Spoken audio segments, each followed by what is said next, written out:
Hi friends, this is BVS Raju. Welcome to my YouTube channel. Last వీడియోలో మనం call options గురించి నేర్చుకున్నాం and ఈ వీడియోలో మనం పుట్ ఆప్షన్స్ గురించి నేర్చుకుందాం. ఈ వీడియో చూడడానికి ముందుగా మీరు కనుక కాల్ ఆప్షన్స్కి సంబంధించిన వీడియో చూడనట్లయితే ముందుగా ఆ వీడియోని చూడండి.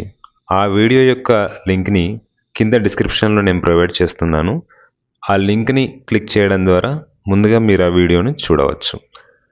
ముందుగా మీరు ఆ వీడియోని చూస్తే మీకు ఈ పుట్ ఆప్షన్స్కి సంబంధించిన వీడియో ఈజీగా అర్థమవుతుంది. So without getting late, let's get started.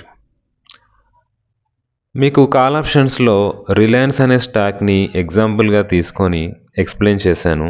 అదేవిధంగా పుట్ ఆప్షన్స్లో కూడా రిలయన్స్ అనే స్టాక్ని ఎగ్జాంపుల్గా తీసుకొని మీకు ఎక్స్ప్లెయిన్ చేస్తాను. సో దట్ మీకు ఈజీగా అర్థమవుతుంది అండ్ కాల్ ఆప్షన్స్కి మరియు పుట్ ఆప్షన్స్కి మధ్య ఉన్న డిఫరెన్స్ అనేది మీకు క్లియర్ కట్గా తెలుస్తుంది.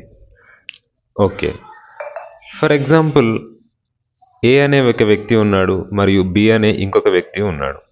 ఏ దగ్గర రిలయన్స్కి సంబంధించిన 250 షేర్స్ ఉన్నాయి. ప్రస్తుతం రిలయన్స్ షేర్ ధర 3,000 రూపాయల దగ్గర ట్రేడ్ అవుతుంది. అయితే ఇండస్ట్రీలో ఒక న్యూస్ వచ్చింది. ఆ న్యూస్ ప్రకారం ఒక 1 మంత్ పీరియడ్లో రిలయన్స్ యొక్క షేర్ ధర పడిపోయే అవకాశాలు ఉన్నాయి. అది ఒక నెగటివ్ న్యూస్ అన్నమాట. సో ఒకవేళ నెగటివ్ న్యూస్ వచ్చి రిలయన్స్ యొక్క షేర్ ధర పడిపోతే ఈ ఏ అనే వ్యక్తికి నష్టం జరుగుతుంది. సో అతను ఆ నష్టాన్ని కాంపెన్సేట్ చేయడానికి లేదా నష్టపోకుండా ఉండడానికి బి అనే వ్యక్తితో ఒక కాంట్రాక్ట్ చేసుకుంటాడు. సో ఆ కాంట్రాక్ట్ ప్రకారం ఏంటి అంటే ఏ అనే వ్యక్తి బి అనే వ్యక్తికి షేర్కి ఒక 100 లేదా 200 సంథింగ్ ఒక ప్రైస్, ఫర్ ఎగ్జాంపుల్ ఇక్కడ 100 రూపాయలు అనుకుందాం. షేర్కి 100 రూపాయల చొప్పున 250 షేర్స్కి 250 ఇంటూ 100 25,000 రూపాయలు ఇచ్చి ఒక రైట్ని కొనుక్కుంటాడు. బి అనే వ్యక్తి ఆ 25,000 రూపాయలని తీసుకొని ఏ అనే వ్యక్తికి రైట్ని అమ్మేస్తాడు. ఇంతకీ ఏంటా రైట్? ఆ రైట్ ఏంటి అంటే 1 మంత్ తర్వాత no matter where the Reliance trades, అంటే 1 మంత్ తర్వాత రిలయన్స్ ఎక్కడ ట్రేడ్ అయినప్పటికీ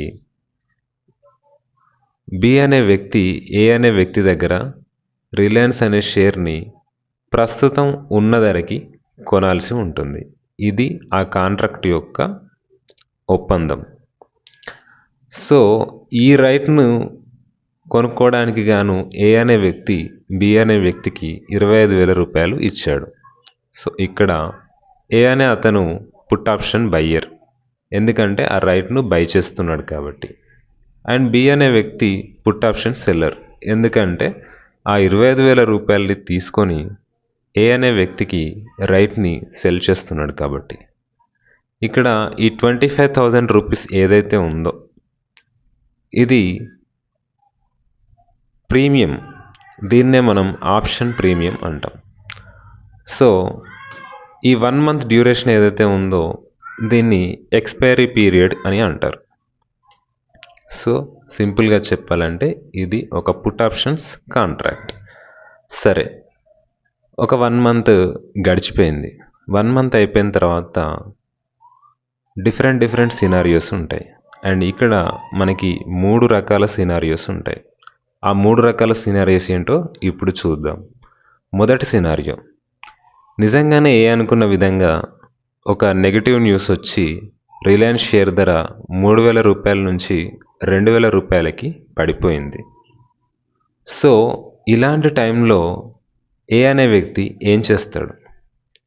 ఆబ్వియస్లీ ముందు చేసుకున్న ఒప్పందం ప్రకారం బి అనే వ్యక్తి దగ్గరికి వెళ్ళి 3,000 రూపాయల దగ్గర రిలయన్స్ షేర్ని సెల్ చేస్తాడు. అప్పుడు బి కూడా ముందుగానే ఈ రైట్ని తనకి అమ్మాడు కాబట్టి ఏ చెప్పిన విధంగా ఆ రిలయన్స్ షేర్ని 3,000 రూపాయల దగ్గర కొనుక్కుంటాడు. అయితే ఇక్కడ మీరు గమనించాల్సిన విషయం ఏంటంటే యాక్చువల్లీ ఓపెన్ మార్కెట్లో రిలయన్స్ షేర్ ధర 2000 దగ్గరే ట్రేడ్ అవుతుంది. బట్ బి అనే వ్యక్తి మాత్రం 3000 రూపాయల దగ్గర కొంటున్నాడు. సో ఇక్కడ ఏకి లాభం జరుగుతుంది, బికి నష్టం జరుగుతుంది. ఇది మొదటి కేసు. తర్వాత రెండవ సినారియోలో ఒకవేళ రిలయన్స్ షేర్ ధర పెరగకుండా మరియు తగ్గకుండా అరౌండ్ 3000 దగ్గరే ఉంది అనుకుందాం. సో ఈ సినారియోలో ఏ అనే వ్యక్తి ఏం చేస్తాడు? ఖచ్చితంగా రిలయన్స్ షేర్స్ని అమ్మడు. ఎందుకంటే ఆల్రెడీ తను అనుకున్న ఏదైతే కాంట్రాక్ట్ చేసుకున్నప్పుడు ఏదైతే రేట్ ఉందో అదే రేట్ దగ్గర ట్రేడ్ అవుతుంది. అంతకన్నా తక్కువ ట్రేడ్ అయినప్పుడు ఎక్కువలో అమ్ముకుంటే అతనికి లాభం ఉంటుంది. సేమ్ ధరలో ట్రేడ్ అయితే ఎటువంటి లాభం ఉండదు. సో తన రైట్ని ఫోర్ఫిట్ చేసుకుంటాడు. సో ఇక్కడ బి అనే వ్యక్తికి ఏదైతే 25,000 రూపాయలు ప్రీమియం తీసుకున్నాడో అది బి దగ్గరే ఉండిపోతుంది. ఎందుకంటే ఈ 25,000 రూపాయలు అనేటివి నాన్ రిఫండబుల్ అమౌంట్. సో ఈ సినారియోలో బికు 25,000 రూపాయల ప్రాఫిట్ అనేది దక్కుతుంది.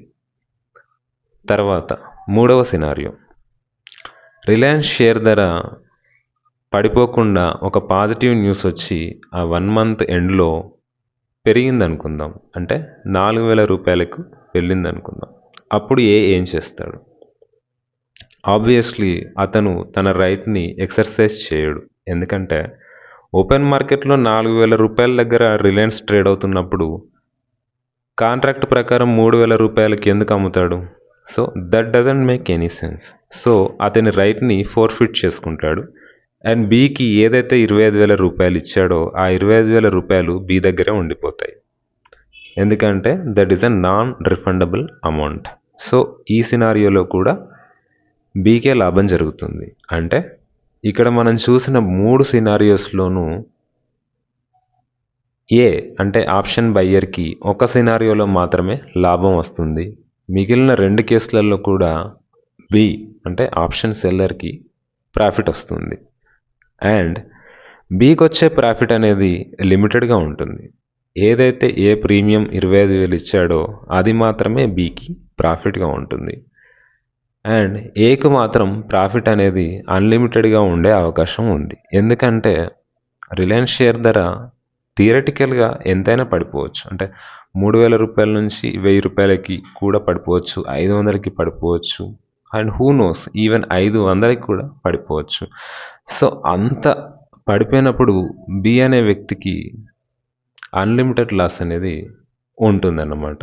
సో ఇక్కడ ఏ అనే వ్యక్తికి అన్లిమిటెడ్ ప్రాఫిట్ ఉంటుంది మరియు లిమిటెడ్ రిస్క్ ఉంటుంది. అతని రిస్క్ ఎంతవరకు? అతను పే చేసిన ప్రీమియం వరకు మాత్రమే. కానీ బీకి చూడండి, అతని లాభమేమో లిమిటెడ్, అంటే 25,000 ఏదైతే ప్రీమియం ఏదైతే తీసుకున్నాడో అక్కడి వరకు మాత్రమే అతని ప్రాఫిట్.